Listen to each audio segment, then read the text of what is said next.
utilidad para muchas comunidades educativas.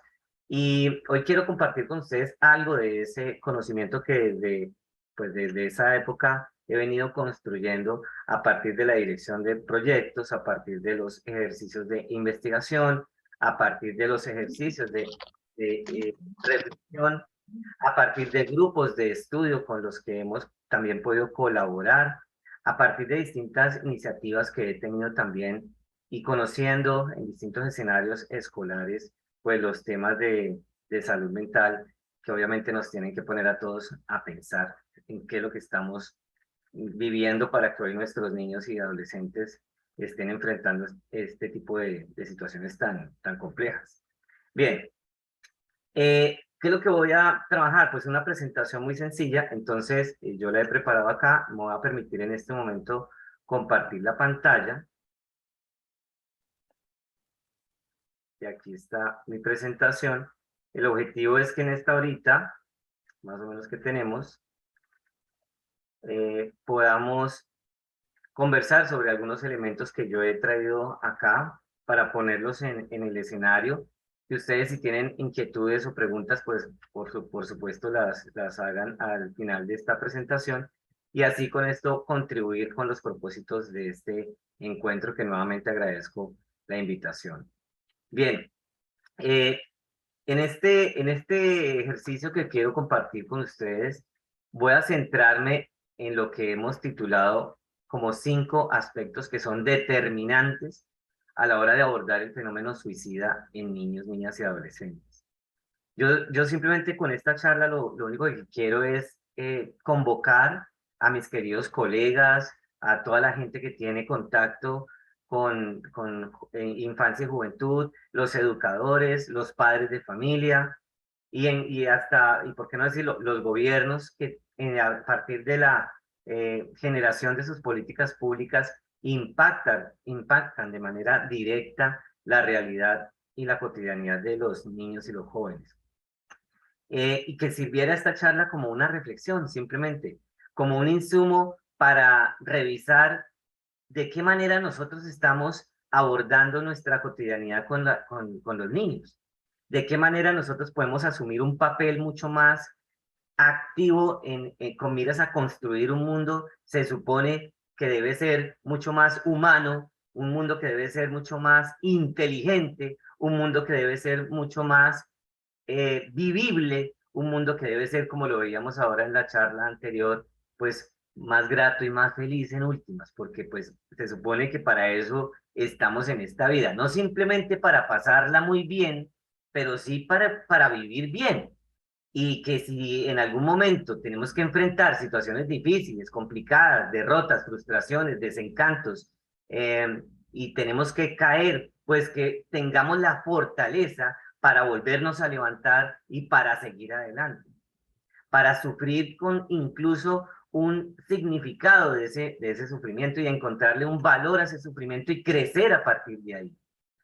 Entonces, que esta charla sirva simplemente como una invitación para que sigamos todos trabajando, ojalá con más ahínco y con más interés y enfocados en un contexto muy pues necesario hoy día, que es el contexto de la infancia y la juventud. Cuando digo necesario es que los jóvenes hoy día nos necesitan. Y cuando digo nos necesitan es, necesitan a unos adultos que les den ejemplo, unos adultos que les demos a ellos o que seamos capaces de contagiarlos del amor por la vida, que seamos capaces de orientarlos adecuadamente, que seamos capaces de aprender de ellos, porque como decía Jean Piaget, los niños son los maestros de la humanidad, ¿sí? Y los adultos deberíamos ponerle a la vida la seriedad que un niño le pone al juego. Entonces, hoy día son la población olvidada, hoy en día son la población violentada, son la población maltratada, abusada. Es decir, hoy los niños no están seguros, y ustedes lo saben, ni en sus escuelas y mucho menos muchos de ellos, lamentablemente, en sus hogares o en su casa. Porque, por ejemplo, como pasó hace pocas semanas hasta en mi país, Colombia, hasta sus propios padres son los que les quitan la vida muchas veces, ¿sí? Entonces, vamos a hacer una reflexión en torno a la realidad que están viviendo muchos niños y a este fenómeno de la conducta suicida, ¿bien? Eh, entonces vamos a centrarnos en estos 5 aspectos que son determinantes. Voy a pasar y voy a hablar, digamos, eh, con el acelerador, es decir, voy a tratar de hablar rápido, porque ustedes entenderán, este es un tema muy complejo y realmente es difícil tratar de sintetizar en tan poco tiempo algo que uno dijera, bueno, esto es significativo para compartir con los colegas o con las personas que asisten a este importante evento internacional. Pero vamos a hacer el ejercicio. Ustedes, por favor, simplemente manténganse conectados, muy atentos, tomen nota de lo que les parece interesante y, y pues simplemente que esto sirva para que nos motivemos todos a trabajar por un mundo mejor por la infancia y la juventud. ¿Bien? Ok, entonces vamos a empezar con lo siguiente. Este es como el mapa de ruta que les propongo para esta intervención, en donde vamos a identificar pues algunas ideas asociadas a la detección de la conducta suicida, algunos factores asociados, de dónde surge la idea, ¿no? Porque obviamente conducta seguramente es la consecuencia de una ideación, ¿sí? Suicida. Si se puede predecir como una interrogante, que sería el siguiente escalón que les propongo para esta charla, ¿se puede predecir que un joven se vaya a quitar la vida? O el porqué de las autolesiones, que aquí aclaro, no es que estén vinculadas directamente la situación del problema de suicidio, el tema de las autolesiones, o lo que llaman el cutting, pero sí obviamente pueden ser o servir de indicadores o de señales que pueden llevar a identificar ideación y conducta suicida en un joven y en un adolescente. Pero lo más importante, porque pues aquí podemos hablar de estadísticas y de situaciones que en últimas, pues todos estamos, como dicen por ahí, sobrediagnosticados. Aquí el énfasis que yo quiero trabajar en esta charla es sobre lo que podemos hacer, lo que podemos hacer. ¿Qué podemos nosotros hacer? ¿Cómo podemos contribuir más y mejor? Fíjese, este momento que nos está uniendo es un momento o a través de una estrategia digital, es decir, una herramienta digital. Y en ese qué podemos hacer, les confieso de una vez, pues yo, Jaime Iván Silva, ya lo decían ahora en la presentación, he tenido algunas experiencias de formación en torno a la generación de contenido digital. He tenido oportunidad de buscar escenarios y de aprender de mentores y de maestros que me han llevado a descubrir cómo es que uno puede llevar el conocimiento científico y el conocimiento que uno genera pues a través de la investigación y a través de la práctica profesional y demás, cómo uno lo puede poner a circular a través de herramientas digitales y a través de contenido digital. Entonces he estado en los últimos años muy enfocado en eso.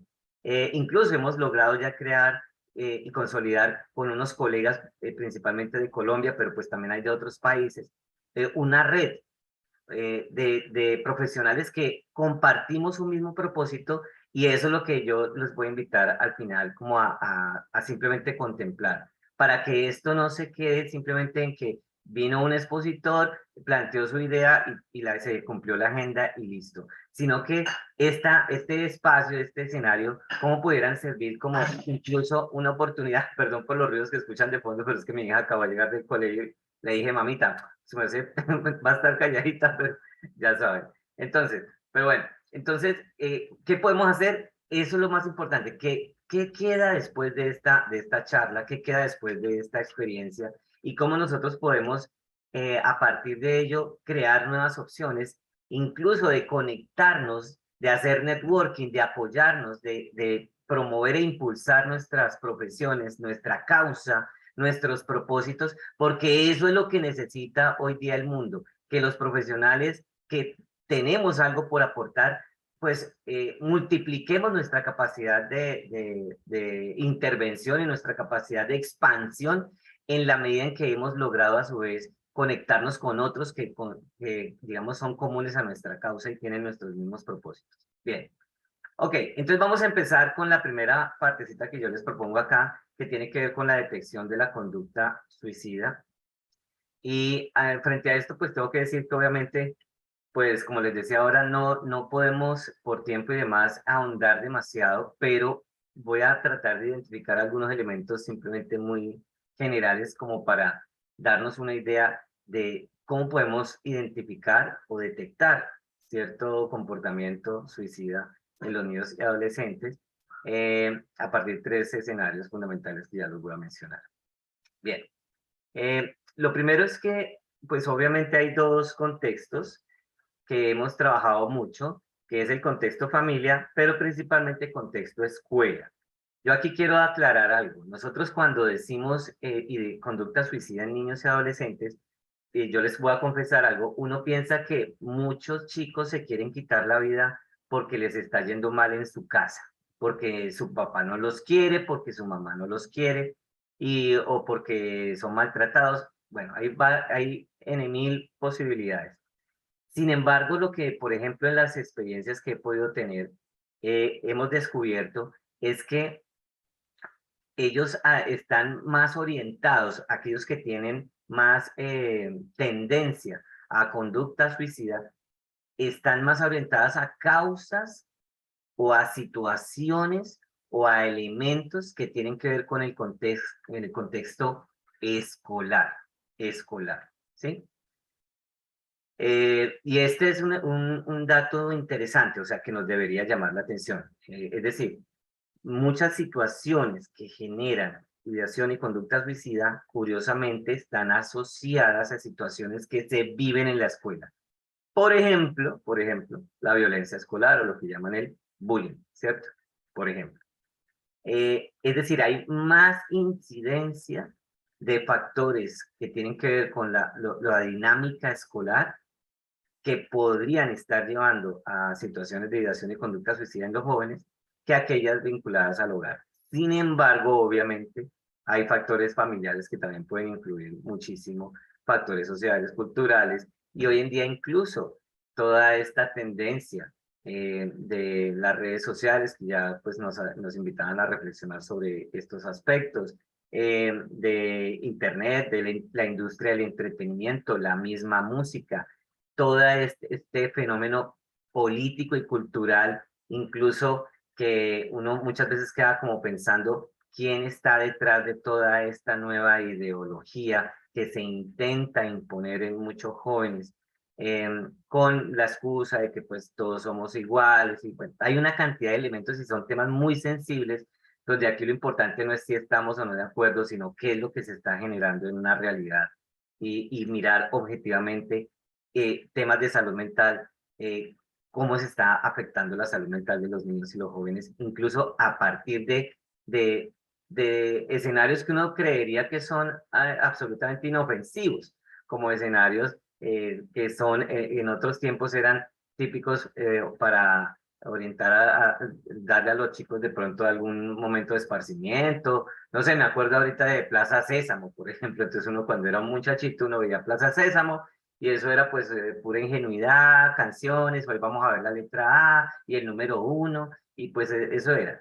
Pero hoy en día muchos chicos están recibiendo información para la cual no están preparados, ni, o sea, evolutivamente no están preparados, ¿sí? Cognitivamente no están preparados para asimilar la cantidad de información que ellos están recibiendo y la porquería de información que están recibiendo a través de, por ejemplo, su celular, ¿sí?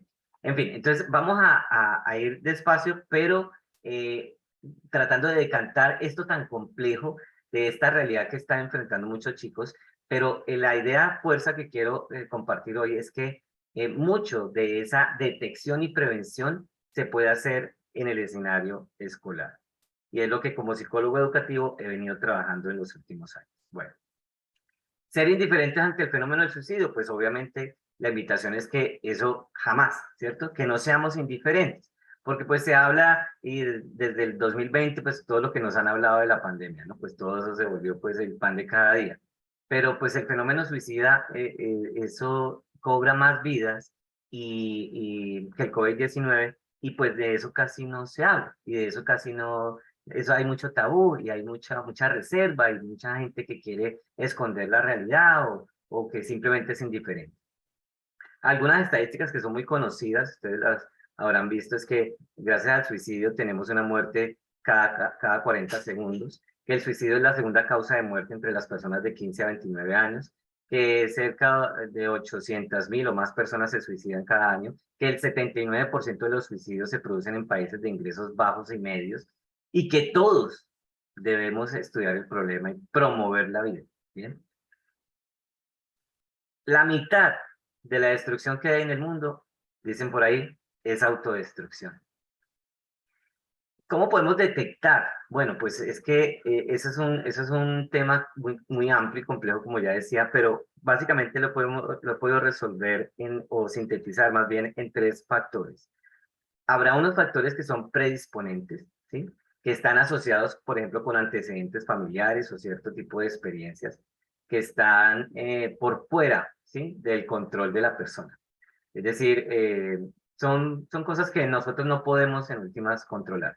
Lo que llaman hoy el mundo VUCA, es decir, el mundo volátil, el mundo incierto, el mundo complejo y el mundo ambiguo en el que vivimos, ¿sí? Un mundo que está en guerra, ya es de pospandemia, un mundo que está en plena crisis económica global, que la inflación, que los cambios de la política, bueno, toda una cantidad que las directrices de la ONU, en fin, o sea, hay una serie de factores que uno no puede, no, es imposible tratar de controlar, no los va a poder. Y son factores que predisponen, ya por eso veíamos en la anterior diapositiva, en esta, que el 79% de los suicidios se producen en países de ingresos bajos y medios. Es decir, yo no elijo en qué país voy a nacer, ¿sí? Yo no elijo si nacer, no sé, en Canadá o tal vez en Nicaragua o en Venezuela, yo no elijo. Entonces, yo nací ahí de buenas, de malas, pero ya eso me implicará una realidad, ¿sí? O soy del primer mundo, soy del tercer mundo, o qué tipo de país es el que en el que yo voy a crecer. A muchos nos ha tocado crecer en países de delincuentes, en países de políticos corruptos, en países llenos de violencia, en países llenos de problemas y problemas que en últimas se vuelven crónicos porque pasan y pasan los años y no pasa nada, ¿sí?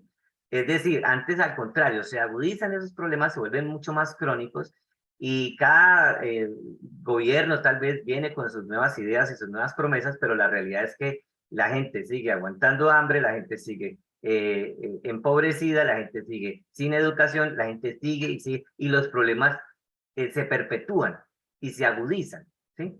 Entonces, pues ahí está, esa es una realidad. Entonces, hay unos factores que predisponen, es decir, obviamente hay países o hay escenarios en donde va a ser más fácil, en últimas, que la gente se quite la vida, así de simple.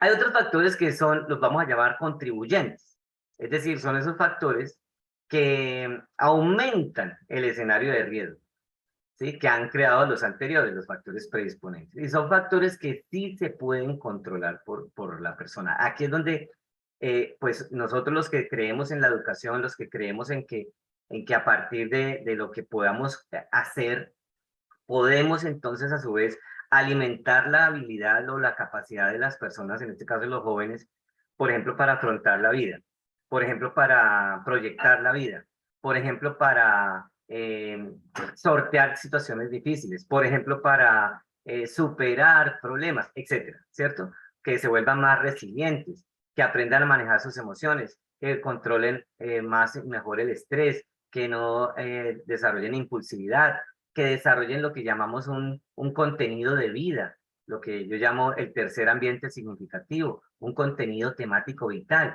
porque el problema de muchos jóvenes es que su vida es simplemente de la casa al colegio y del colegio a la casa y de la casa al colegio y del colegio a la casa y de la casa al colegio y del colegio a la casa y así durante 17 años. Entonces salen de un colegio y no han vivido, pobrecitos, qué pecado, toda la vida simplemente haciéndole caso a su mamá y haciéndole caso al profesor, pero nunca viviendo la vida que ellos de pronto hubieran querido vivir en serio. Simplemente viviendo una vida que está marcada por intereses que no les son propios y que lo han llevado simplemente a un destino que con razón está perdido y confundido, porque muchos tienen 16, 17, 18, 20 años, no saben qué van a hacer con su vida, no tienen ni idea, y por eso es que para ellos es muy fácil perder el tiempo. Perder el tiempo, por ejemplo, en las redes sociales, por poner simplemente un ejemplo.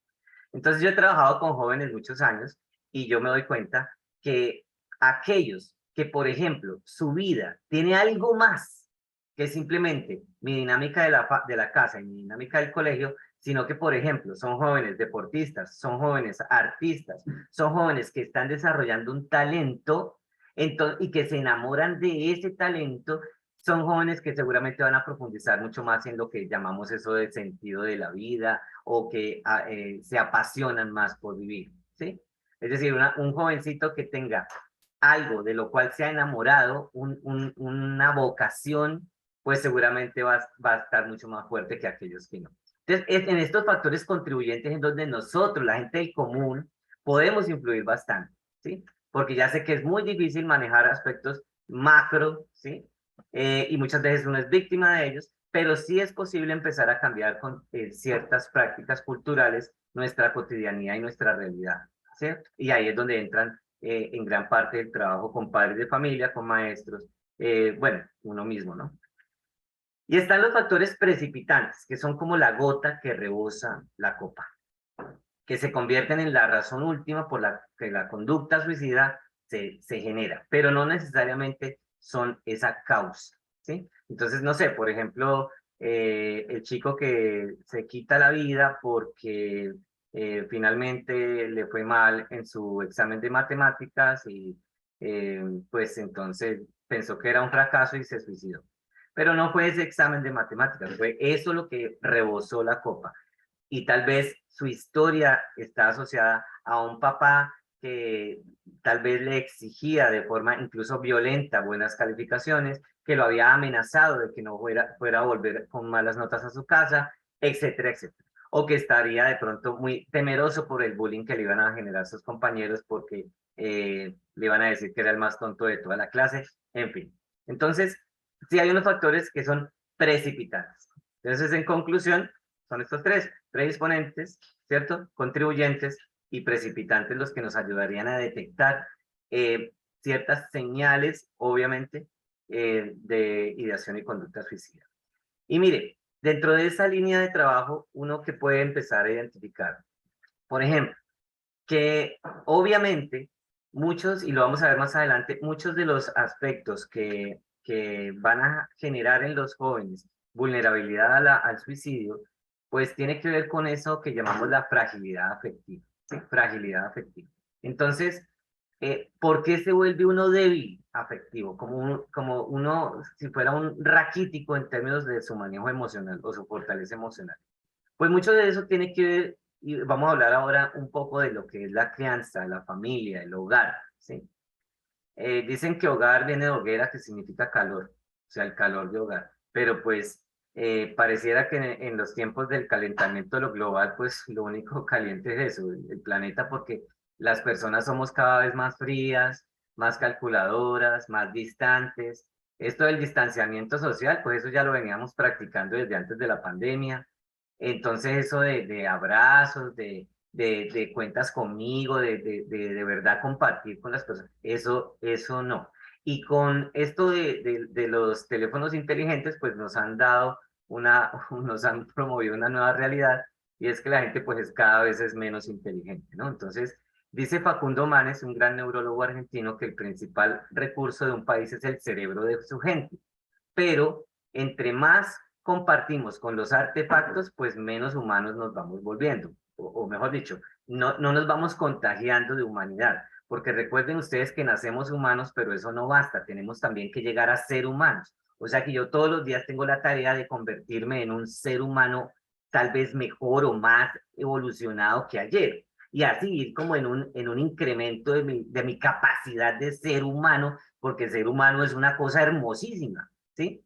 Pero los humanos hoy día, pues no hemos reconocido, seguramente muchos de los humanos no hemos reconocido esa facultad que tenemos de convertirnos en personas poderosas desde el afecto, poderosas desde la sabiduría, poderosas desde la convivencia, poderosas desde el aprendizaje. Y no, entonces nos alejamos del aprendizaje, nos alejamos de los libros, nos volvemos ignorantes, nos alejamos de los demás, incluso atacamos a los demás y por eso resultamos teniendo el mundo que hoy día tenemos, que es un mundo que está a puertas de la Tercera Guerra Mundial y bueno, mil cosas que ya todos sabemos. Pero arrancando desde el hogar, ¿qué es lo que está pasando? Que los niños nacen, pero es como si no nacieran, ¿sí? Para muchos padres, los niños simplemente son un estorbo, son un gasto, son tal vez una piedra en el zapato o algo que truncó su proyecto de vida. Y para otros que pues tienen toda la intención de amar mucho a sus hijos, pues no les queda mucho tiempo porque tienen que salir a trabajar, a estudiar, a ver cómo se la rebuscan. Y sobre todo, pues son hijos criados por mujeres, ¿no? La gran mayoría de los jóvenes en Latinoamérica están siendo criados por madres solteras y según el mapa mundial de la familia, más o menos el 85% de los niños están siendo criados por mujeres solas o por sus abuelas y lo que sea. En últimas, no hay mucho tiempo para dedicarle a ese infante, a ese niñito, ¿sí? Por ejemplo, situaciones de práctica educativa, se hacen muchas reflexiones de rendimiento académico de los niños y no sé qué. Y alguna vez escuchaba yo a un gran científico colombiano, trabaja acá en los Estados Unidos, que es Rodolfo Ginás, y él decía en un congreso en educación, decía, sí, muy interesante todos los problemas que tienen los niños académicos en los problemas académicos que tienen los niños en los colegios, pero yo les hago una pregunta. ¿Será que a los niños sí los quieren? Es decir, los maestros quieren a sus estudiantes, los aman de verdad. En su libro, El valor de educar, Fernando Sabater habla del amor y se refiere a que el amor es el que verdaderamente nos da la fuerza para vivir. Y lo refleja en una frase que es la siguiente, da más fuerza saberse amado que saberse fuerte. Entonces, la fuerza no nos la da la capacidad que tengamos en el dominio de la matemática o en el dominio de los datos históricos, sino la capacidad de amar. Y va a ser muy difícil que una persona que se ama, que una persona que tiene de verdad una evolución afectiva fuerte, llegar a quitarse de la vida, ¿sí? O sea, va a ser muy difícil. Un niño criado en un aislamiento sensorial, y aquí va la frase, por ejemplo, detiene todo su desarrollo y sus dos lóbulos prefrontales se atrofian, ¿sí? ¿Qué es lo que pasa? En el rinencéfalo, que es la parte interior de cada hemisferio, las células nerviosas literalmente explotan, es decir, que hay una muerte de neuronas porque el niño tiene una carencia afectiva. O sea, uno piensa que pues sí, el cerebro y todo es muy bonito porque se desarrollan los niños y todo lo demás, pero está comprobado que cuando no hay una cercanía afectiva, cuando hay un aislamiento sensorial, hay literalmente, podríamos decir, una muerte de lo fundamental del principal recurso de un país, según Facundo Manes, que es el cerebro de su gente. ¿Sí? Entonces, imagínense esto, y estas son palabras relacionadas con un estudioso de este tema, ¿sí? eh, que nos invita a pensar precisamente en esto que es sencillo, es decir, cuánto están los padres abrazando a sus hijos, cuánto los miran, cómo les hablan, les cantan, les juegan, disfrutan con ellos, gozan la vida con sus hijos, o todo es un estrés, todo es como un caos y finalmente violencia y abandono. Entonces, ahí es donde tenemos que empezar a pensar, porque vamos a verlo ahora, si hay una relación entre esto que pasa en los primeros días de vida incluso, e ideación suicida, por ejemplo, en la adolescencia. Pero mientras tanto, digamos que, para destacar, que la idea es que no tanto trabajemos en prevención del suicidio, ¿sí? Sino que más bien promovamos la vida, ¿sí? O sea, y no porque no tengamos que hablar del suicidio, al contrario, tenemos que hablar, tenemos que desmitificar este tipo Hay mucho temor de hablar de este tema en hogares, en colegios y demás, hay mucho mito. Y entonces uno dice, no hay que hablar de la vida, ¿sí? Sí, pero pues también hay que hablar del fenómeno como tal. Pero más allá de simplemente estar previniendo, entre comillas, voy a prever, o sea, yo creo que ningún padre de familia, por lo menos yo no lo he hecho con mis dos hijos, yo no me levanto por las mañanas y lo primero que yo digo no es, bueno, hoy que no se me olvide prevenir el suicidio en mis hijos. No, yo no estoy pensando en eso. Yo estoy pensando, ¿cómo hago yo para que como padre pueda generarle a mis hijos las condiciones de oportunidad y las condiciones de posibilidad para que ellos desplieguen sus talentos naturales, para que ellos se enamoren de la vida, para que ellos aprendan, para que ellos se proyecten, para que ellos progresen, para que ellos sean felices? ¿Sí? O para que si en algún momento les va a tocar ser infelices, como les va a tocar ser infelices en más de un momento en la vida, pues no se vayan a quitar la vida o no se vayan a caer en depresión y cosas por el estilo. Pero fíjate, yo me trato de enfocar es en la vida.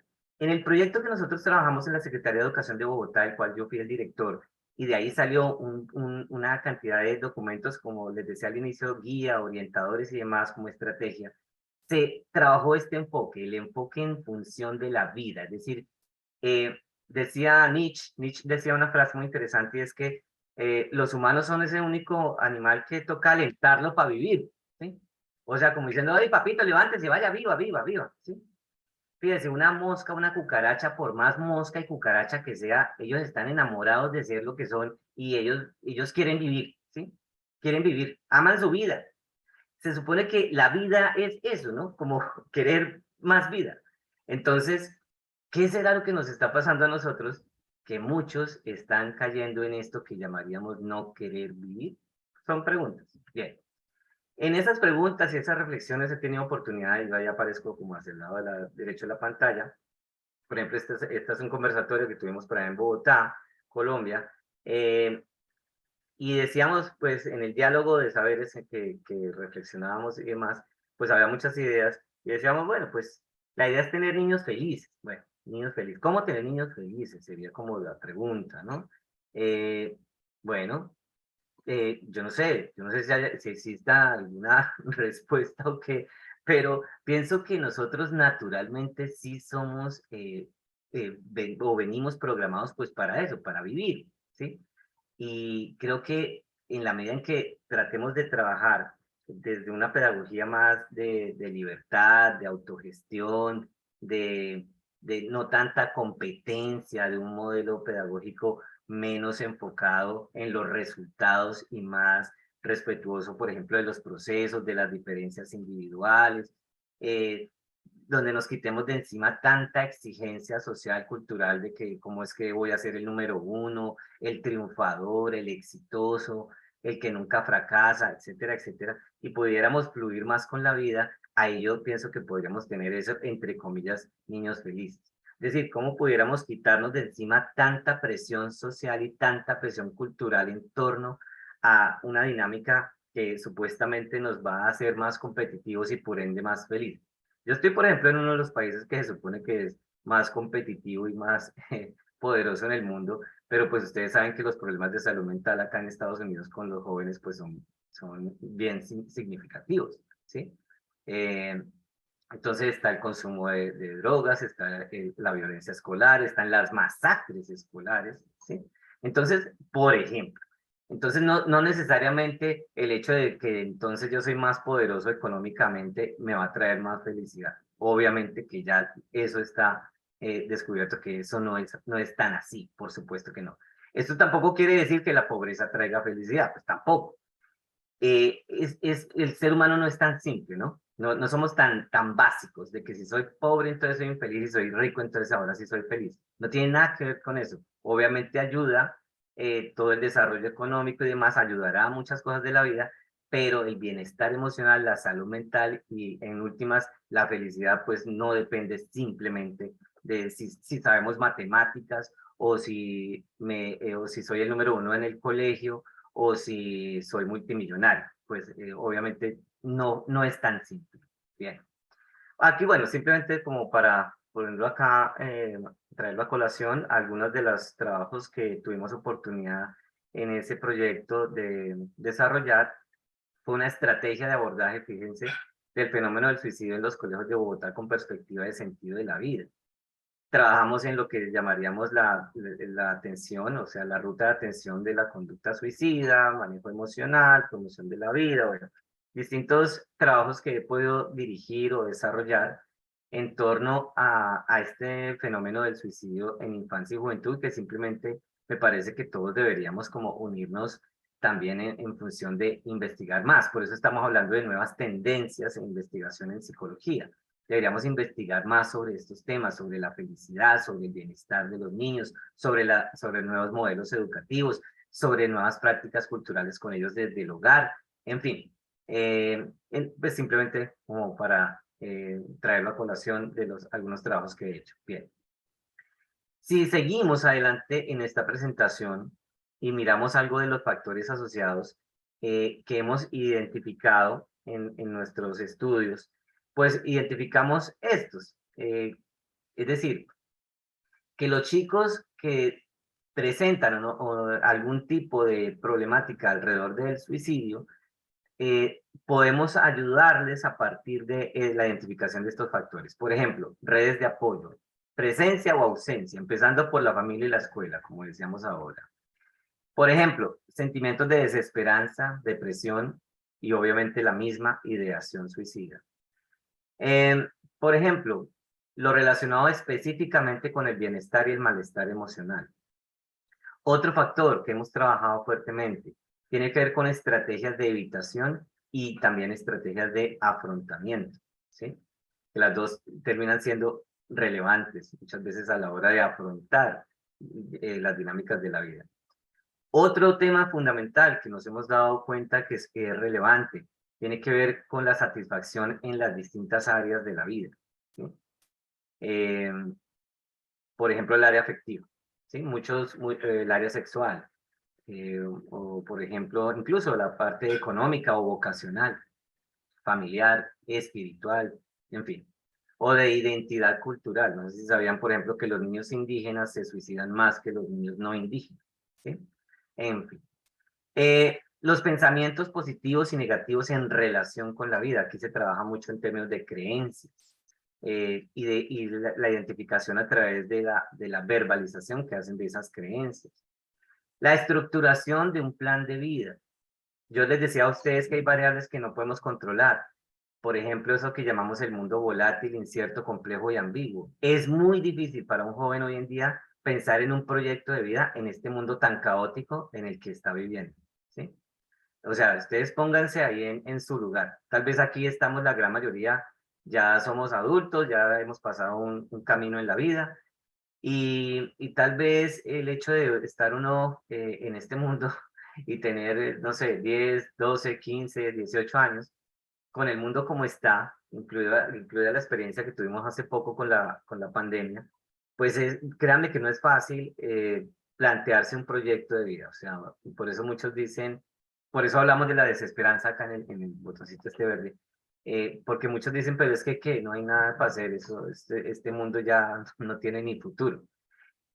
Pero lo que yo también invito a trabajar es hacerle ver a los jóvenes que definitivamente, a pesar de este mundo volátil, incierto, complejo y ambiguo, pues sí hay opciones, por supuesto que las hay, y que el mundo de hoy ofrece oportunidades, y que el mundo de hoy ofrece alternativas, y que el mundo de hoy no es simplemente lo que vemos en los noticieros o que lo que vemos todo el día en los periódicos o lo que nos hacen creer muchas veces eh, los demás familiares, etcétera, sino que el mundo de hoy es grande. Y ahí es donde tenemos que empezar a trabajar desde una perspectiva, aprovechándonos precisamente los adelantos de la tecnología, una perspectiva mucho más global de las oportunidades. Es decir, que los jóvenes que se quedan en la cuadra son jóvenes que van a ser mucho más vulnerables para caer en situaciones de riesgo suicida. Que aquellos jóvenes que ven el mundo mucho más abierto, es decir, que tienen la posibilidad, por ejemplo, de identificar posibilidades de estudio en otros países, de becas, de intercambio estudiantil, lo que fuera, pueden empezar a vislumbrar precisamente eso. Se me están abriendo los ojos y viendo que hay otras opciones en la vida. O sea, mi vida no es simplemente lo que yo siempre he visto. Hay muchas cosas más que puedo yo descubrir. Y aquí en este punto es fundamental. Y obviamente el riesgo suicida como tal, que es otro de los factores que nosotros hemos, digamos, trabajado bastante. Estos 8 factores son algunos de los más significativos y estos son los que nosotros hemos trabajado. Cuando digo nosotros es desde el equipo que trabajamos en el proyecto de la Secretaría de Educación en Bogotá hace unos años y lo que yo he venido trabajando luego en distintos grupos de estudio y de forma personal también. Algunos de estos factores son los más representativos, por eso los traigo para compartirlos.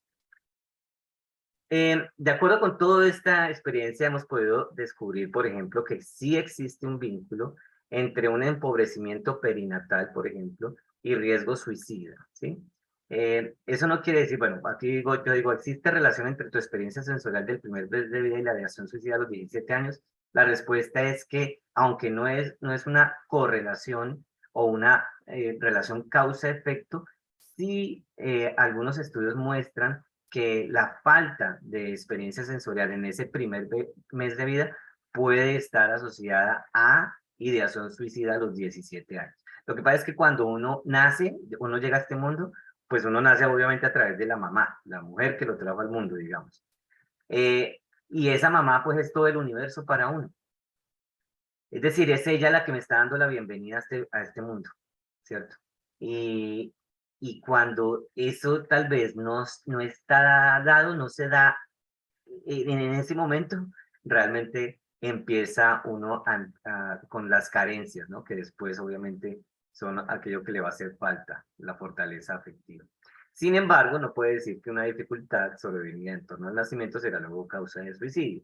Eso es importante aclarar. Una cosa con los padres, mire, los padres de familia, las mamás, los papás, pues obviamente están perdiendo su poder estructurante. No sé si ustedes hayan visto las últimas tendencias sociales, culturales, que dejan ver que incluso uno de los planes es acabar con el sistema familiar, ¿sí? Porque el sistema familiar lo que hace es que incluso protege pues a los individuos, pero lo que buscan aquellos que quieren controlar más a la gente, a los pueblos y demás, es quitar todas las barreras que se puedan quitar, y entre esas está la familia, para que los individuos sean dominados y orientados, ¿sí? Por decirlo de alguna manera, sin necesidad de empezar a negociar con, por ejemplo, con los padres. Entonces, sí se está atacando literalmente el contexto de la familia, se está atacando literalmente el contexto de la familia, y por eso también la familia está enfrentando desde hace ya muchos años el escenario familiar, muchísimos problemas, y tenemos muchas familias que son en últimas disfuncionales. Y esto, pues, es un tema muy amplio y muy complejo, pero en últimas podemos sintetizar que los padres sí están perdiendo o estamos perdiendo nuestro poder estructurante. ¿Qué significa eso? Que no estamos siendo capaces de tener familias fuertes, funcionales, familias capaces de sostenerse a partir de una crisis, entonces, o mantenerse en medio de una crisis, familias que progresen, familias felices. O sea, no, al contrario, tenemos familias débiles, familias que se fragmentan muy fáciles, divorcios, violencia, abuso sexual, bueno, etcétera, etcétera. Un larguísimo etcétera.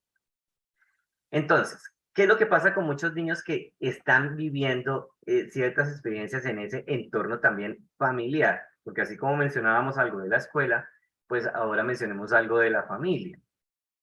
Pues muchos de estos chicos no es que literalmente hayan deseado morir o que quisieran morir, los que han intentado quitarse la vida. Por ejemplo, este texto: el niño no puede contar con nadie porque la amenaza de muerte proviene de sus padres, de quien espera protección o esperaría, ¿sí? Protección, o es esperada protección. Entonces, puede suicidarse sin desear morir, como quien salta por la ventana para evitar el incendio de su casa. Ustedes recordarán, por ejemplo, en las Torres Gemelas, el atentado del 2001, la gente se botaba del piso ciento y pico, 110, 108, se lanzaba por la ventana. Uno diría, esa persona que se suicidó o esa persona que hizo ahí. No, esa persona no se suicidó, esa persona estaba huyendo de un ambiente donde estaba a 900 grados centígrados. Entonces, pues obviamente, es decir, pues tenían que elegir y dijeron, o muero quemado o muero, no sé, que me lance por la ventana, y prefirieron salir por la ventana. Literalmente la sensación que muchos niños hoy día están experimentando es esa. Entonces no es que mucha gente diga, no, es que como los niños hoy día no quieren ya ni vivir, no es que no quieran vivir o que deseen morir, no es eso. Lo que pasa es que la realidad que están enfrentando es tan patética que literalmente no les queda, o sea, no tenían otra salida, pero, o sea, ellos intentaron pues salir de esa realidad que vivían. No era que querían de verdad quitarse la vida, ¿sí? Ok.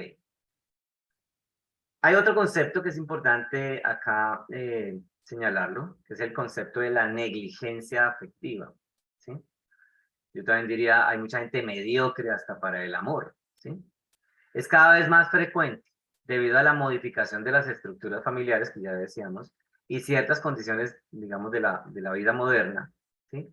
Que empobrecen ese nicho sensorial, sobre todo pues en los primeros meses donde es tan necesario. O si quiere ampliamos un poquito hasta los 5 años, ¿sí? De los 0 a los 5 años sería el momento crucial para yo brindar toda la atención, la protección, la tranquilidad, la calma, la paz, el amor, ¿sí? El alimento físico, afectivo, espiritual, para, como una plantita, ¿no? Pues cuidar y que la raíz se vaya fortaleciendo, ¿cierto? Pero cuando no hay eso, entonces obviamente vamos a tener personitas mucho más débiles, ¿no? Hay negligencia afectiva y hay empobrecimiento de ese nicho sensorial.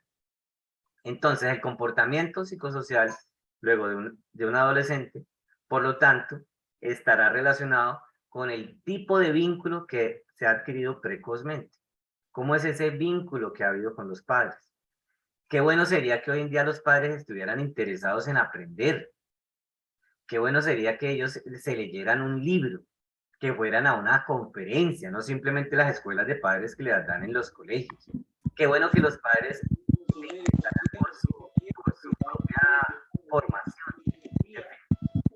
Entonces, el abandono por parte de la sociedad, obviamente también sumado a esto, genera sufrimiento psíquico e incita al suicidio, ¿no?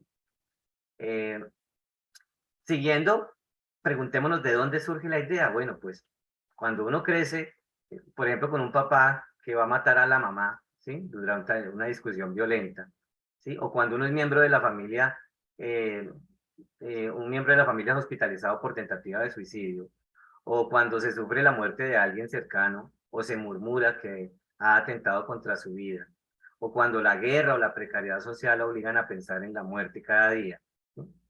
O cuando las películas o la información de la condición humana se asocia a una representación mortífera, pues el niño, ¿qué pasa? Se familiariza con la idea de la muerte. Eso es el pan de cada día, ¿no? En nuestros países. Bien. ¿Qué pasa? La idea entonces de la muerte es un proceso. Hablamos ahora de ideación. Es un proceso que se va construyendo gradualmente, como dicen por ahí, en el alma de un niño, ¿sí? Antes de la edad de 8 años, la muerte no es más que una sensación, una separación, una ausencia provisional, temporal irreversible, ¿sí? O sea, realmente el concepto de muerte lo vamos a entender mejor después de los 8 años. Bien.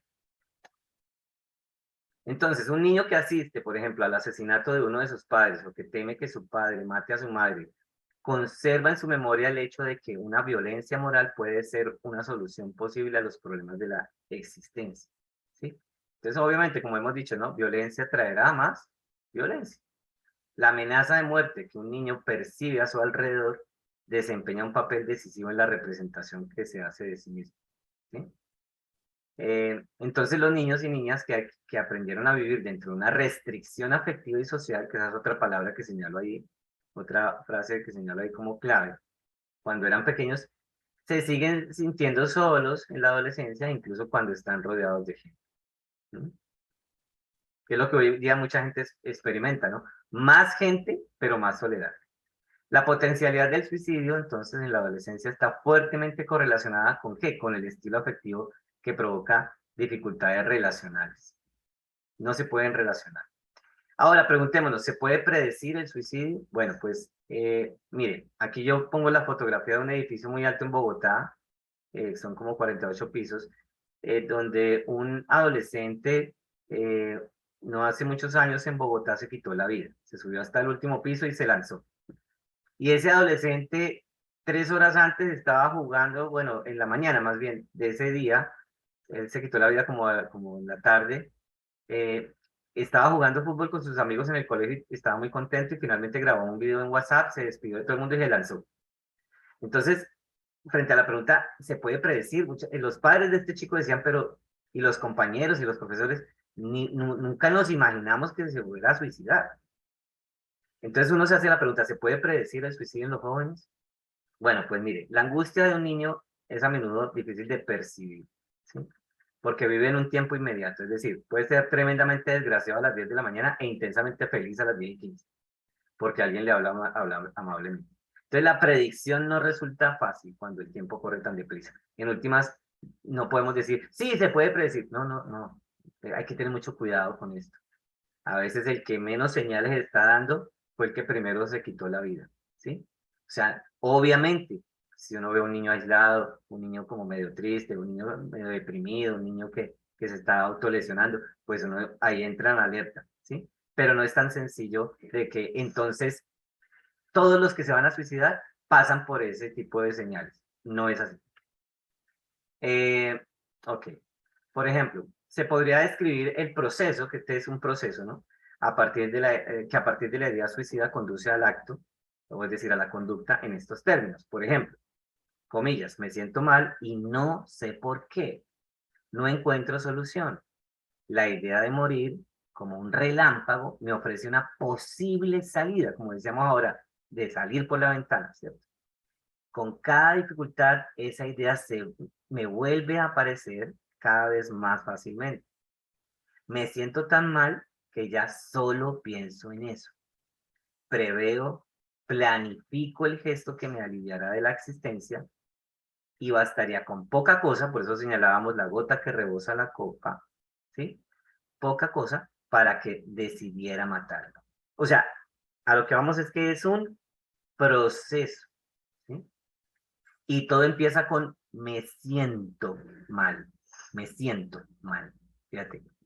Por eso, ojo, acá, ¿qué podemos hacer? Ah, bueno, pero antes, el porqué de las autolesiones.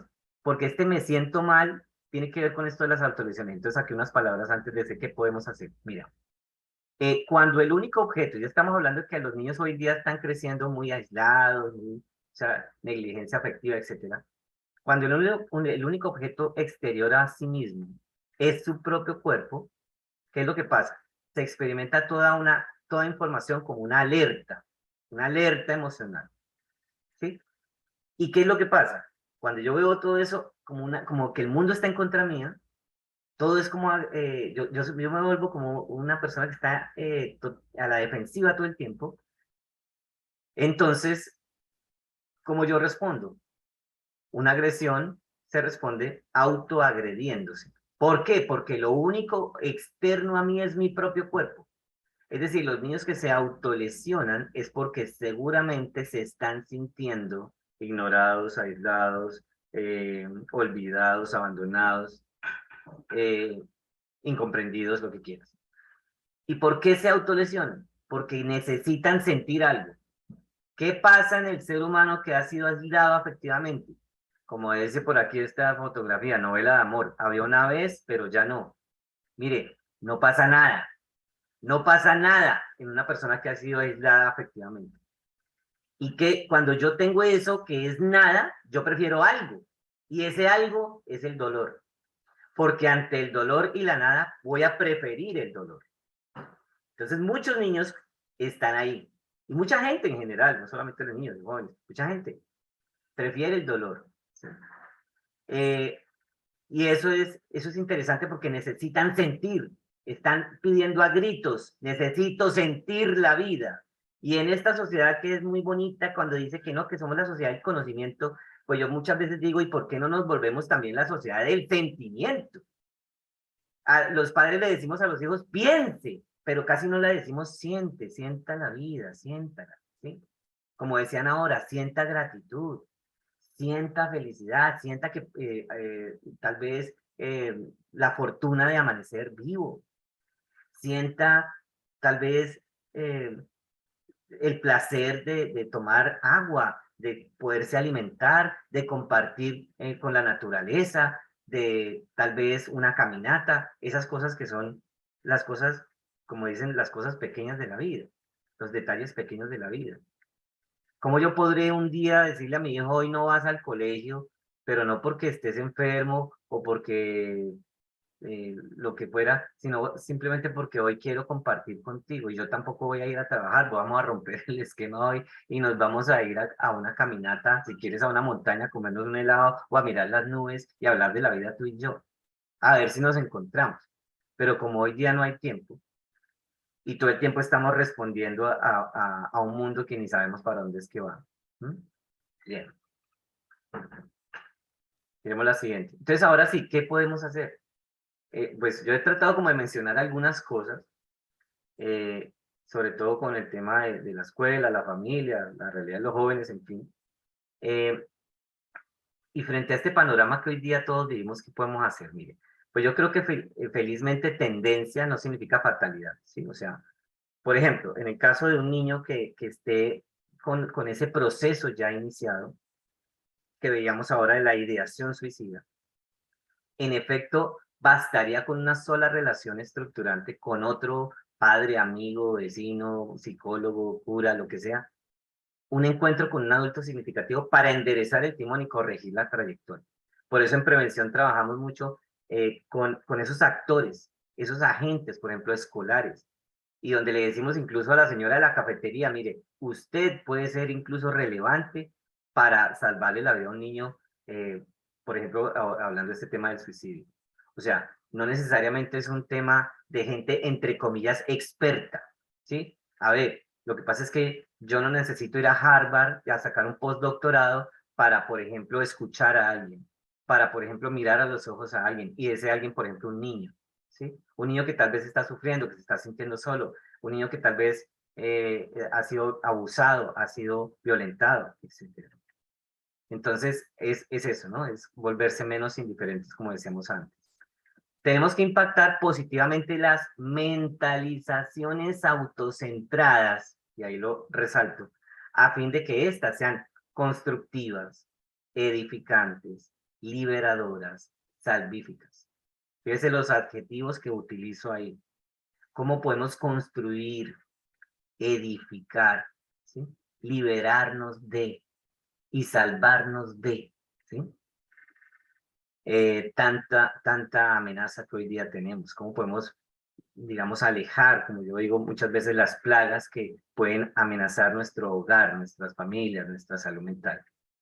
Bien, por ejemplo, ¿cómo podemos favorecer mucho más la existencia de colegios resilientes? ¿Cómo atiende la escuela los factores de fragilización afectiva? ¿Y cómo fomenta los deseos infinitos de vivir? No es solamente contenidos, ¿sí?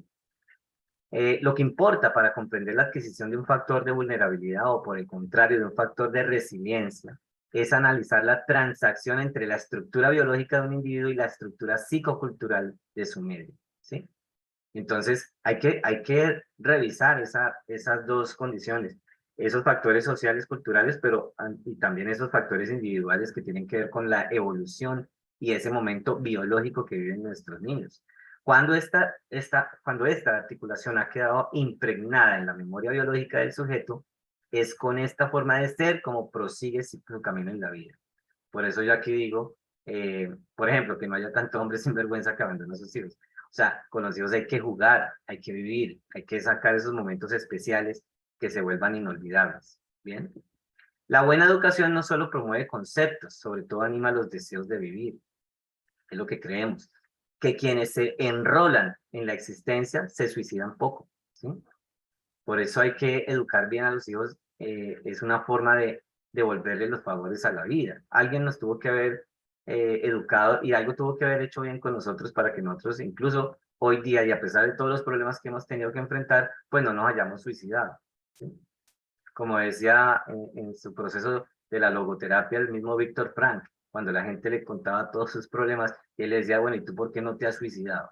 Como una pregunta que buscaba en el otro generar ese encuentro por el sentido de su vida, ¿sí? Entonces, seguramente el hecho de que nosotros hoy día estemos acá, yo por ejemplo tengo 51 años, he pasado las duras y las maduras en mi vida, y creo que el trabajar por otros es una forma de devolverle los favores de haber tenido una mamá, un papá, o unos profesores, o alguien que me ayudó a vivir, ¿sí? Y me ayudó a resolver los problemas de la vida. Y yo mismo aprendí a formarme, etcétera. Entonces, ¿cómo podemos contagiar a otros de esa capacidad también? ¿Cómo transmitir, por ejemplo, un afecto que facilite la seguridad? Los niños cuyo entorno les ha dado seguridad tienen padres que pueden alejarse, si quieren, y proseguir su aventura social sin que se sientan abandonados. O la distancia sensorial real es grande, pero no altera la proximidad afectiva, bien instalada en el alma de los niños que se sienten inseguros. Es decir, los padres que están sacando como excusa que no les queda tiempo, que es que viajan, que son pilotos, que son médicos, que están al otro lado del planeta haciendo un doctorado, no necesariamente el estar lejos físicamente tiene que implicar una distancia también sensorial o una proximidad afectiva, a eso voy, o un vínculo. Yo puedo estar lejos físicamente, pero cerca en términos de vínculo, vínculo. Y aunque mi hijo no me ve, no se siente solo. Muchos ven a su padre y a su madre todos los días, pero se sienten solos. ¿Sí? Obviamente, lo ideal es estar ahí, ¿no? ¿Qué necesitamos dominar para comprender el fenómeno suicida? Pues muchos temas, amigos, pero por ejemplo, entre otros, la genética del suicidio, hormonas y suicidio, vínculos y deseo de muerte, el mundo mental de los suicidas, maduración precoz y suicidios, carencias sensoriales y autoagresión, dilución cultural e ideas suicidas. ¿Sí? ¿Qué necesitamos explorar para prevenir el suicidio, incluso después del suicidio? Alguien dirá, pero ¿cómo prevenir el suicidio después del suicidio? Claro, si se suicidó un niño de un salón de clases, ¿cómo voy a trabajar ese fenómeno con los otros 20 o 30 que hay en el aula? Entonces, prevención en torno al nacimiento, prevención en torno a la familia, en torno a la escuela, en torno al suicidado, ¿sí? Y rutas y fuentes de apoyo. Por ejemplo, lo que muchos hemos trabajado como pues, las rutas de atención desde el contexto escolar, ¿sí? Y la promesa que era el título, ¿cuáles son esos 5 determinantes para abordar el fenómeno suicida en niños, niñas y adolescentes? Muy brevemente, ya para cerrar.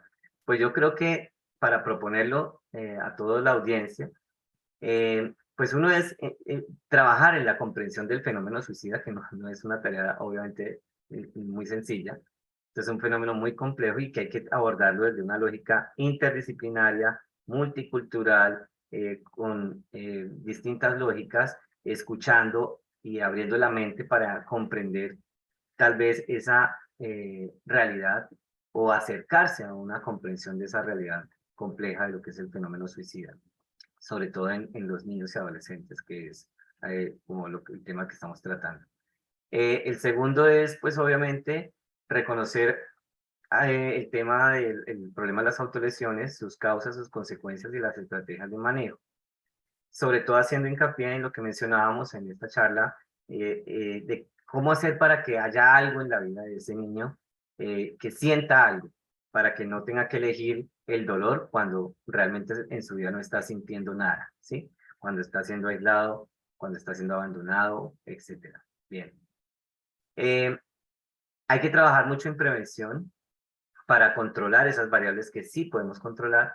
Y ahí es donde, por ejemplo, abordamos el contexto familia, trabajando temas, bueno, de pautas de crianza, por ejemplo, términos de firmeza con los hijos, estrategias de afrontamiento, comunicación y vínculos, crianza diferencial para que mi hijo a los 18 años no sea simplemente uno más que tiene un título de un colegio de bachillerato, sino que es alguien que ha logrado desplegar un talento, que ha logrado vincular un tema en su vida, lo que yo llamo el contenido temático vital.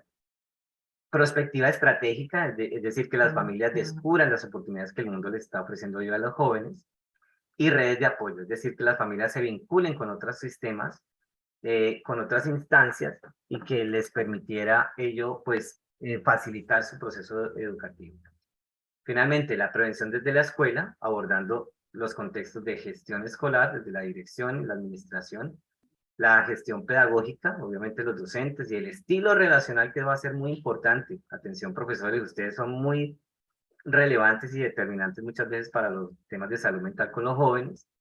Y obviamente la parte institucional, es decir, las tendencias del currículo, lo que vamos realmente a formar, si vamos a seguir trabajando en un enfoque competitivo o más bien de formación integral, donde incluso podamos ver el fracaso como una gran oportunidad para avanzar en la vida y en general el entorno escolar. Bien. Y las herramientas y recursos. Pueden haber recursos digitales. Nosotros acá estamos trabajando en lo que es la creación de un modelo de intervención psicoeducativa de la conducta suicida a través de estrategias o herramientas digitales. Es decir, como ciertas aplicaciones, por ejemplo, aplicaciones móviles o juegos de video o cursos online incluso o guías prácticas digitales nos pueden ayudar a crear o alimentar un modelo de intervención psicoeducativa para trabajar en prevención.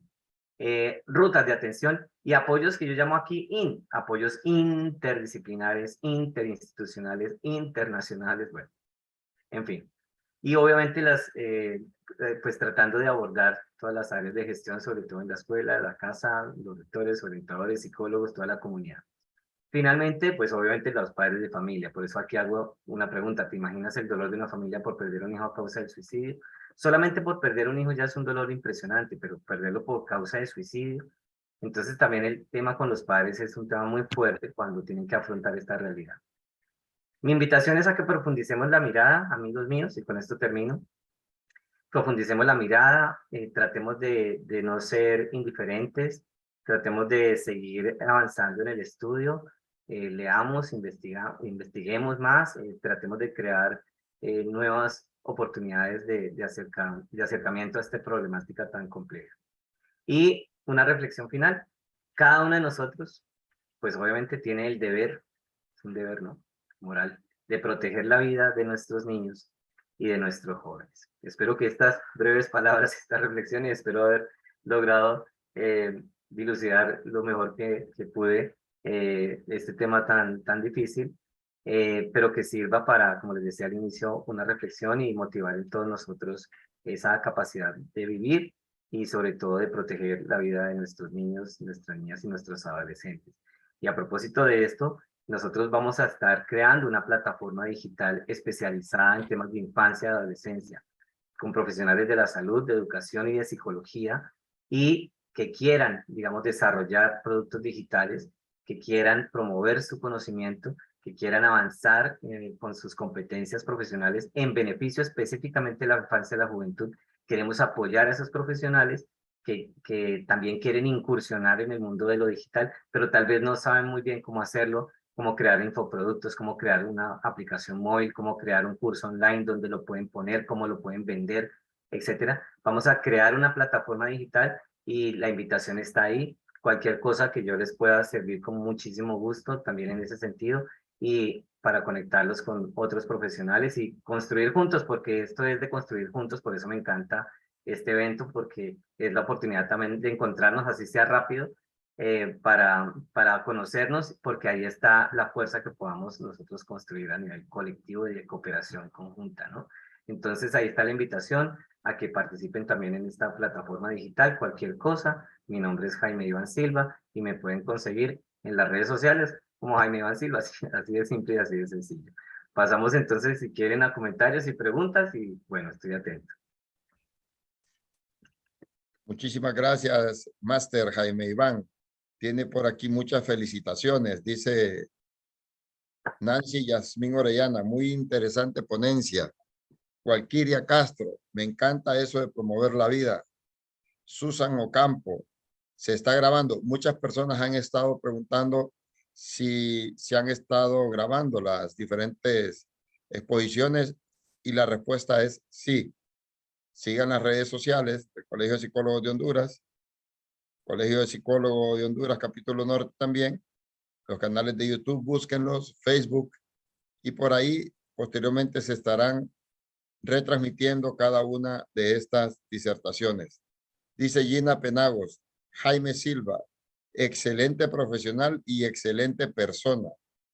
Claribel Torrero, gracias por presentarnos el tema desde una perspectiva diferente y reflexiva.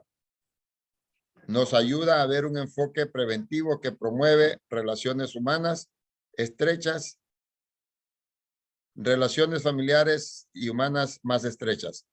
Dice Rogers, ¿qué hacer cuando alguien, aquí estas ya son las preguntas, ¿Qué hacer cuando alguien se autolesiona, pero ya no es un adolescente, ya es un adulto? Jaime Iván. Bueno, pues precisamente, yo pienso que nosotros no necesariamente tenemos que decir si es un adolescente, entonces necesita unas cosas y si es un adulto necesita otras. Las necesidades básicas en términos de lo afectivo, podríamos decir, son las mismas, es como la comida. Es decir, no importa si yo tengo 1 año, voy a necesitar alimento y si tengo 80 años, igual voy a necesitar alimento. Y ahí con los adultos estamos viendo una realidad muy similar, es decir, están eligiendo un dolor en vez de simplemente como lo decíamos en la presentación, en vez de nada, ¿sí? Entonces, seguramente son personas que van a requerir obviamente una intervención profesional, terapéutica y demás, pero basada en qué? En mirar cómo podemos ayudarles a superar su sentimiento de aislamiento, de soledad, de seguramente depresión, de inhabilidad, por ejemplo, social para hacerse notar, porque muchas de estas conductas también pueden estar asociadas a la necesidad de llamar, como decimos, la atención de otros, eh, precisamente por esa vulnerabilidad que tienen de sentirse aislados o de sentirse excluidos o de sentirse abandonados, ¿sí? Entonces, pues obviamente el problema psicológico o el malestar psicológico tiene mucha similitud, ¿no? Lo que pasa es que con los adolescentes vamos a requerir trabajar mucho más habilidades de la vida o de aprendizaje de ciertos comportamientos, pero con ese adulto que vamos a tener que trabajar mucho de su repertorio, de su historia de aprendizaje, porque al ser adulto seguramente ya tiene una experiencia y a partir de ahí uno puede sacar muchos recursos y por eso me gusta mucho el enfoque de la psicología positiva en cuanto a que es el estudio del comportamiento humano, pero a partir de sus recursos, el recurso con el que cuenta. Entonces, el adulto seguramente ahí va a tener una ventaja, incluso con el joven. El joven le faltará experiencia, el adulto ya la tiene, y ahí es donde uno empezará seguramente a trabajar mucho con él en ese sentido para, pues, obviamente superar la situación. Estimado máster, pregunta Karen Reyes. Yo creo que esta es una pregunta de Vox Populi. Casi la mayoría de personas se preguntan, a veces unos tienen una opinión, el otro, como siempre, otra contraria. Dice, ¿es necesario castigar a los niños o solo debemos de aconsejarlos? Físicamente se refiere. Bien, por ahí decíamos algo sobre la ternura y la firmeza, ¿no?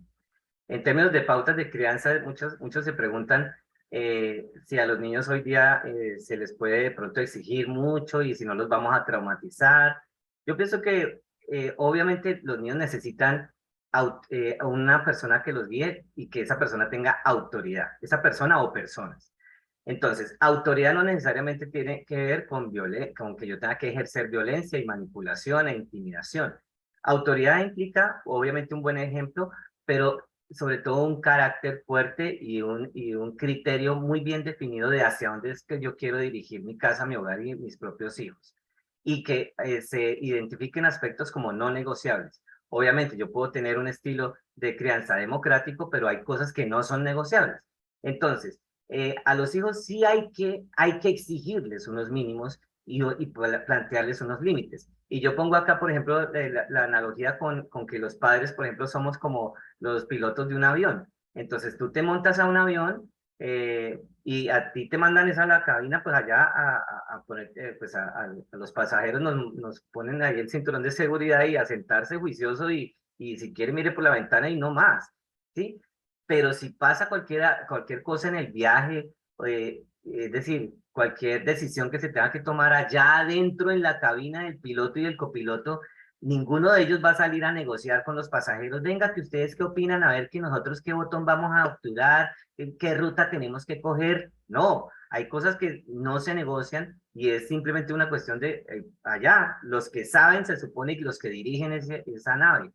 Y en la familia es igual. O sea, yo no tengo que estar negociando con mis hijos absolutamente todo. Entonces, que si los tenemos que castigar, bueno, pienso que lo que tenemos es que generar unas consecuencias de ciertos comportamientos y consecuencias de otros. Por ejemplo, de los deseables y de los no deseables. Entonces, por supuesto, no es negociable la indisciplina, ¿sí? Si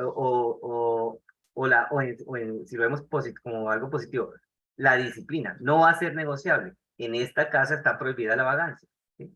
Entonces, si vemos que el personaje es un personaje que está flojo, que no hace lo que debe, no cumple con sus deberes, que no cumple con los mínimos establecidos, pues tiene que haber unas consecuencias. Y esas consecuencias no necesariamente tienen que implicar conducta violenta hacia ellos a nivel físico, verbal o psicológico, pero sí obviamente que le cueste, ¿sí? Que le cueste. Porque, ¿qué es lo que estamos viendo hoy en día? Como no les podemos decir nada, como todo tiene que ser pues como ellos digan, entonces estamos creando gentecita frágil, se vuelven inútiles, no saben tomar decisiones, no saben negociar, no saben manejar la frustración, no saben manejar, digamos, situaciones complejas, o sea, muy inmaduros, ¿sí? Porque se volvieron muchachitos caprichosos o muchachitos que son capaces de chantajear emocionalmente a su papá y a su mamá De y son acuerdo. los que mandan en su caso. Entonces, no, la autoridad ante todo. Yo sí promuevo mucho eso. De acuerdo, de acuerdo. Estamos con el máster Jaime Silva. Se les recuerda a las personas que todavía están en la sala que el enlace para el día de mañana es el mismo, es el mismo. Vamos con otra pregunta más. Dice Gina Penago, qué significa, dice, la prevención en torno al nacimiento? Que fue algo que dijo usted anteriormente. Sí, como uno de los temas que nosotros tenemos que trabajar. Pues si decíamos que, ojo, la experiencia perinatal, ¿sí? O sea, prenatal, perinatal, postnatal, es significativa en relación con lo que vamos a poder ver más adelante en ideación y conducta suicida en la adolescencia. Entonces, pues obviamente uno tendría que empezar a revisar cómo las madres están viviendo esa experiencia desde la misma concepción, si están recibiendo esa nueva vida de una forma, digamos, positiva, feliz, agradecida, etcétera, etcétera, y cómo están llevando ese proceso desde la gestación misma. Cuando nace ese bebé, por ejemplo, y ya decíamos el primer mes de vida, entonces, ¿cuál es la experiencia que tenemos ahí? Hay una experiencia sensorial, es decir, yo estoy estimulando a ese bebé, le estoy dando leche materna, estoy brindándole realmente un hogar, un ambiente protector, estoy haciéndole sentir bienvenido a este mundo, ¿sí? Y entonces ahí es donde tenemos que trabajar mucho en términos de educación, ¿no? De Yo educación. creo, Obviamente muchas mamás, pues incluso algunas, conozco de casos, que quieren que su hijo nazca incluso a los 7 meses para que no tenga que crecerle tanto la barriga y a la señora no le salgan tantas estrías, por ejemplo. O que no tome leche materna porque pues me duele mucho y mejor leche de tarro y por vanidad y cosas por el estilo, dejan de asumir ciertos cuidados que son fundamentales para esa criaturita que es ese bebé indefenso, ¿verdad? excelente respuesta. Con eso. Yo creo que ahí entra lo que es la maternidad y paternidad deseada. Vamos con las últimas preguntas, Máster. Dale. Dice, en el mapa de ruta del suicidio, la detección de este flagelo es sinónimo de sobreprotección afectiva familiar. Bueno, En- no, Ujú. a ver si entendí bien la pregunta, pues obviamente, todo, como decimos, todo extremo eh, puede ser dañino, ¿verdad? Entonces, así como el aislamiento o el abandono o la violencia, pues van a generar seguramente muchas posibles causas de lo que pudiera ser una búsqueda de un escape que terminara siendo un suicidio en un joven, como lo decíamos. También esa otra tendencia a sobreproteger, a solucionarle todos los problemas a mi hijo, a asumir sus responsabilidades, terminar haciéndole sus tareas y cosas por el estilo, generará individuos también frágiles. Entonces, ¿qué es lo que tenemos que buscar? Digamos que un punto, yo no diría simplemente intermedio, sino un punto que nos permitiera avanzar en la vida, es decir, con los avatares de la vida aprendiendo que a veces hay que, digamos, estar ahí y a veces es mejor no estar ahí, que a veces hay que acompañar y a veces es mejor no acompañar, que a veces hay que preguntar y a veces es mejor no decir nada, ¿sí? Y es empezar a desarrollar lo que hemos dicho, sabiduría. Y aquí simplemente es promover las 6 fuentes de fortaleza humana. Desde la psicología positiva se promueve mucho, que son, tiene que ver precisamente sabiduría, ¿cierto? Amor, esperanza, gratitud, que lo mencionaban en la anterior conferencia, espiritualidad y humor.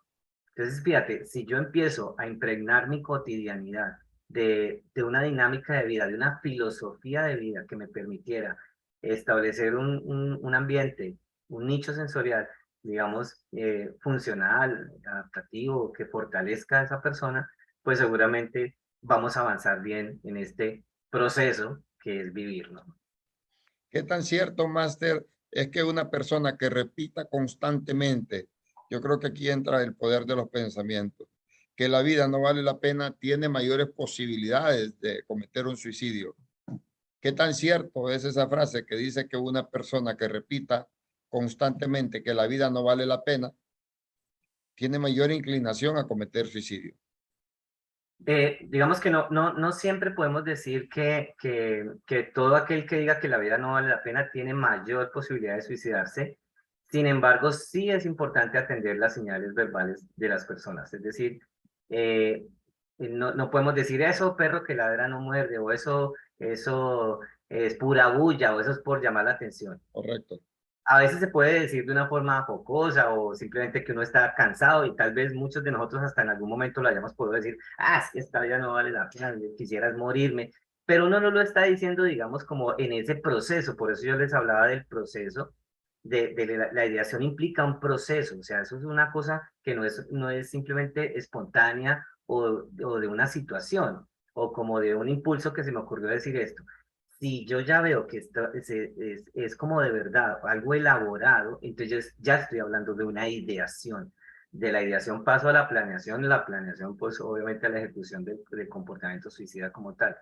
Entonces, yo diría, pues si esa persona, si yo estoy viendo que de verdad lo manifiesta de distintas formas, en distintos momentos, eh, por tiempos prolongados, etcétera, pues entonces yo ahí sí digo, aquí algo está pasando, ¿sí? Ya son señales. Y entonces tendré que buscar una ayuda profesional para determinar si realmente estamos frente a un riesgo. Eh, pero no hay que descuidarse con esto, es decir, eh, a veces puede haber mucho mito, ¿no? Hay muchos mitos frente a este tema de lo del suicidio y es importante eso precisamente, desmitificar y trabajar con seriedad, pues las manifestaciones que tenemos todos. Finalmente, todos somos vulnerables. Aquí incluso quien les habla, es decir, yo tengo que trabajar mucho en mi propia salud mental. Por eso me encanta este tipo de espacios, porque nos ayuda a nosotros mismos, a los que estamos aquí, como que trabajamos mucho como cuidadores, a cuidarnos a nosotros mismos a través de estas exposiciones, de la preparación, de escuchar a los otros ponentes. También es una forma de cuidarnos y de avanzar en nuestra salud mental, porque es algo que tenemos que comprender todos. El hecho de que seamos psiquiatras, psicólogos, médicos, profesores, no quiere decir que estos son problemas que no tienen nada que ver con nosotros. Todos en algún sentido podemos estar vulnerables o podemos generar algún tipo de problemas de estos y es importante también tener esa autoconciencia. Entonces yo invitaría a esa persona que está diciendo todo el tiempo que esta vida no vale la pena a trabajar precisamente en eso. Ven, ¿y tú por qué dices eso? ¿Sí? O reflexionarlo o tratar de ahondar un poco más para darse uno cuenta si es simplemente, entre comillas, una forma de molestar en la vida o si lo está hablando de verdad como algo que lo está sintiendo de corazón, prácticamente. Excelente, perfecto. La última pregunta, Máster, dice, en la estructuración del plan de vida, ¿solo incluye a los padres o habla de la familia en su totalidad, como en conjunto? En la estructuración del plan de vida, ¿solo los padres o toda la familia? Bueno, si hablamos de los adolescentes, niños y adolescentes, cuando hablamos de estructuración del plan de vida, pues estamos hablando del proyecto de vida de ellos, de los jóvenes, ¿sí? Obviamente, cuando miramos todas las áreas, seguramente miraremos el tema de su familia como elementos fundamentales. Pero precisamente a eso vamos. O sea, la familia es tan importante que yo no me puedo quedar ahí, en la familia, ¿cierto? Mucha gente está viviendo en función de su familia y ahí hay una gran falla. Nuestra gran familia tiene que ser, pues en últimas, el mundo, el universo. Entonces, que cuando hablamos de estructuración del plan de vida, es como yo me invento una vida de la cual yo no quiera escapar, como dicen por ahí. ¿Cómo me invento yo una vida que me dure para toda la vida? O sea, que no esté dependiendo de si algún día me jubilé o lo que fuera, no, sino que yo empiezo a trabajar en un contenido de vida, en un tema. Recuerden que la palabra clave o la pregunta clave aquí es, ¿de qué trata tu vida? Cuando hablamos de estructuración de un plan de vida, tiene que ver con eso. ¿Yo qué voy a responder ante la pregunta de qué trata mi vida? Entonces, ¿yo qué puedo decir? No, pues trabajar y pagar cuentas. O un adolescente que va a decir, no, pues hacerle caso a mi mamá y al profesor en el colegio. Es decir, no trata de nada más. Ahí es donde tenemos que empezar a inventarnos, buscarnos excusas para levantarnos cada día con un propósito, con algo más por construir, por algo más por hacer. Por eso hablábamos de los conceptos edificante, plenificante, salvífico, ¿cierto? Que cómo podemos tener una vida así, plena, no plana. Entonces, sí puede involucrar la familia, pero no podemos quedarnos, como decía yo ahora, en la cuadra. Personal. Hay que buscar que nuestros jóvenes se den cuenta que viven en un mundo y que el mundo es grande, inmenso, amplio y los necesita. Este mundo es tan mal que los necesita y que está tan bien también en muchos aspectos que ellos tienen que aprovechar las oportunidades que el mundo les está ofreciendo. Entonces hay que despertar, despabilarse y sobre todo abrazar eso, ¿no? La vida. ¿Cómo pueden ellos crearse una vida a través del servicio a la comunidad o a otras manifestaciones de vida? Si quieren a cuidar las plantas, la ecología, los animales, el agua, la ciencia, cualquiera que sea el contenido, el arte, la música, el deporte, pero que ellos elijan, que ellos sean quienes realmente elijan su camino en la vida, y eso es lo que trabajamos mucho con los jóvenes, pues para que ellos tomen muy buenas decisiones, porque de esas decisiones vocacionales va a depender mucho su progreso más adelante en la vida en todos los sentidos. Máster, creo que muy acertada su participación, muy actual, muy vigente la temática del suicidio. Hoy más que nunca, el mundo, la humanidad está sufriendo de una pandemia de suicidios. Es el asesino silencioso y no hablamos solo de niños, adolescentes. Ahora esto abarca personas de todas las edades. Muchas personas están padeciendo esto. Yo creo que su ponencia ha servido mucho, los comentarios han sido positivos. Estamos muy agradecidos por su valioso tiempo, por compartir con nosotros y vamos a seguir en contacto, estimado máster.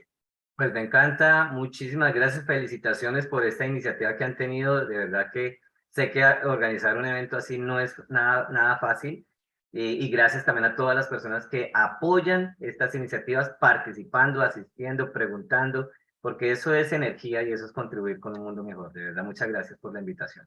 Un abrazo, Bueno, éxitos. ok, bye.